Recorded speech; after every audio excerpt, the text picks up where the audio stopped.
Well, it seems like yet another Pokémon game has showed up on smartphones.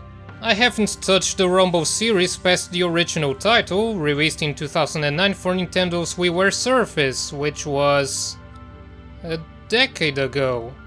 And well, Rumble Rush it's pretty alright, I guess. I mean, the simple gameplay lends itself pretty well to playing on a smartphone. The levels can be completed in less than a minute, and all you have to do is mash buttons. Well, in this case, it's more like mashing the touchscreen. Gave me an itch to play through the original Rumble once again though, so I booted up Dolphin, gave it a run, and mashed buttons for a few hours. And it was still a very fun time, although now that I'm more of an analytical jerk, the game shows quite a lot of cracks. But that will come later. Pokémon Rumble takes place in some world where you have toy Pokémon, some polygonal little bastards that are just like regular Pokémon, aside from not being able to grow and from being, well, wind-up toys. Is this supposed to be an alternate version of our world? Or does it take place in the Pokémon world and these toys are simply in-universe merchandise? All of these questions will most certainly not be answered in this game. The toy Pokémon enjoy battling each other, competing to become the champion of the... Oh no. There can only be one Pokémon who is the very best, but all of them have their own strong and weak points, so they join up to cover each other's weaknesses. The game begins with our unlikely protagonist, a Rattata. It notices a gap in the entrance to the Battle Royale stadium, a place where the most powerful Pokémon assemble and duke it out for supremacy. Uh-oh. Well, this Rattata certainly has balls, and I don't mean Pokeballs. Now you take control of the little rat, and as you can probably guess from the instructions on the screen, the gameplay isn't exactly Galaxy Brain material. Move with the D-pad and attack with the 1 and 2 buttons on your Wiimote. There's no support for the nunchuck, but do you really need it? What you do need, however, is try not to get smacked around by a Caterpie or a Paras.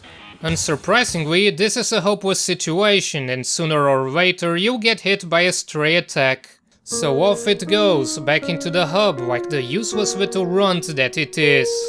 And now the actual game begins. Jump into the Silent Forest trampoline and begin your quest for toys. Calling this game simple is a bit of an overstatement.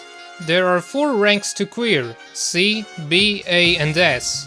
In each rank you have the same 6 levels but with different Pokémon scattered through them. Once you find a Pokémon that has a sufficiently high CP value, the door to that rank's Battle Royale is unlocked, and beating that unlocks the launchpad that takes you to the next rank. The levels are all extremely straightforward. There are no secrets or alternate paths you can take, just head upwards and beat up whatever shows up in front of you. After a few sections you reach a boss, which is a giant version of a certain Pokémon. Beat it up too and bam, you've cleared the stage. That wasn't so hard, was it? You can even bring up to 3 theoretical friends with you. In every stage there are hordes of toys waiting for you to smack their asses back to the factory. Or don't, you can just run past them. Every time you defeat a Pokémon, there is a chance that it will topple over and join your team. These Pokémon have a randomly assigned CP value, along with up to 2 moves, which is the maximum that they can learn in this game. There's also a small chance of finding a Pokémon with a trait, which is basically the game's equivalent to the abilities in the mainline series. These give you a bonus, like moving faster, or dealing more damage, or resisting a specific type. There's an even smaller chance of finding a shiny Pokémon. It's nice to see that they exist in the world of toys too. During each stage you have 3 Wonder Keys, which are basically lives. You can freely switch the Pokémon you're using at any time, but if you let 3 of them get knocked out, you'll be sent back to the terminal, setting back your progress by 5 minutes. As for the Battle Royale, well, it's a whole bunch of Pokémon trying to be the very best and biting everyone else's face off. It's pretty simple, just survive and be the last one standing. New enemies appear once you clear enough of the current wave, all the way down to the powerful rivals, which are basically bullet sponges. Except that there are no bullets, so I guess they're just sponges. The Battle Royale takes place in an enclosed arena with blocked off edges, so no throwing Pokémon toys into proverbial hell. You can, however, push Pokémon into the fences, which deals a decent bit of damage, but it generally isn't worth it since most of them go down in just a couple of hits. Keep in mind, however, that you can't freely switch Pokémon here. While in the terminal area, you also have some other facilities you can check out. First is the recruit point, where you can spend some Doge to get a randomly selected Pokémon. You can also acquire certain special Pokémon by either using a password or by using a ticket, which you can acquire from the next machine.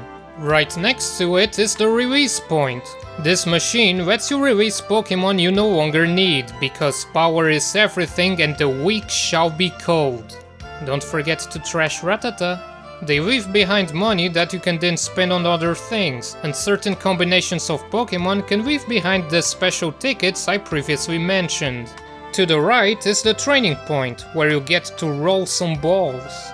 Each rank has its own set of available moves that each Pokémon can learn, and by spending a certain number of money, you can get one of those moves at random. On the bottom row you have a bunch of machines that give all kinds of information about your playthrough. Which Pokémon you have acquired, an access point to the multiplayer functionality, and the ability to transfer one of your Pokémon into your Wiimote and taking them to a theoretical friend's house. And that's it really. I'm impressed with myself. I didn't think I could make it sound this complicated. But at the start I mentioned that it shows a lot of cracks, and there are a couple of reasons for that. The most obvious one is that the gameplay has all the depth of this overused saying. You just run and whack toys with your two moves, of which there is very little variety when at least a third of them are the same move, but with slightly different properties. Some are faster, some have wider range, but regardless many of them play just the same. And the Pokémon toys themselves also play much the same. They all have the exact same speed, and type strengths and weaknesses might as well not even exist. The damage increase and reduction is practically meaningless even if it's a 4x one, and most enemies pose little challenge anyway. Don't forget, if you can't beat them, stunlock them. Immunities aren't even a thing. Poison types can still get poisoned, fire types can get burned, and flying types can get hit with ground attacks. This all contributes to making all Pokémon feel very samey. Make no mistake, this game is all about the numbers. There are no advanced mechanics to keep track of, and there is no dodging or blocking to speak of. All you can do is roll for new moves over at the training point. You might have also noticed a distinct lack of Pokémon from Generation 2 and 3. That's because, well, there aren't any, which leads to a few weird situations like being able to find Mantike but not Mantine, or mismatches but not Misdreavus, which is friggin' stupid.